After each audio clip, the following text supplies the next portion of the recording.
السلام عليكم ورحمة الله وبركاته. حبايبي الحلوين، عاملين ايه؟ يا رب تكونوا كلكم بخير. كل سنة وانتوا طيبين. خلاص يا بنات، رمضان على الأبواب. كل سنة وانتوا طيبين. اللهم بلغنا رمضان لا فاقدين ولا مفقودين. اللهم امين يا رب العالمين. الفيديو ده بس النهاردة كده عاملينه علشان قلوبنا تفرح. بجد احنا محتاجين نفرح. مفيش احلى من الايام الجميلة اللي بنعيشها دي، ايام شعبان ودخلت رمضان علينا.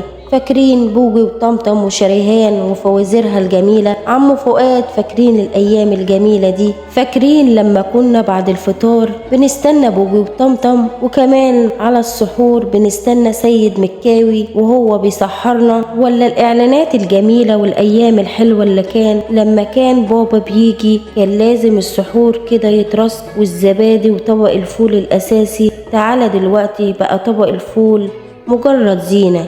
كان زمان النفس مفتوحة وكنا راضيين بكل حاجة كانت بتتعمل لينا. فاكرين الأغاني الحلوة دي؟ أغاني عمو فؤاد وشكار وصباح والأغاني الجميلة دي. ومين فاكر بقى فطوطة؟ لازم تعرفوا أولادكم بالزمن الجميل ده. كان جيل بصراحة العظماء. كلنا بنبقى قاعدين نتفرج مع ماما وبابا الله يرحمه، كان برضو بيقعد يتفرج معانا، والله كان فيه تجمع. الله يرحم الأيام دي لو ترجع أيام الزمن الجميل، أيام الحلوة. كل سنة وانتوا طيبين. يا رب الفيديو يعجبكم. يا رمضان وحوي يا وحوي رمضان كان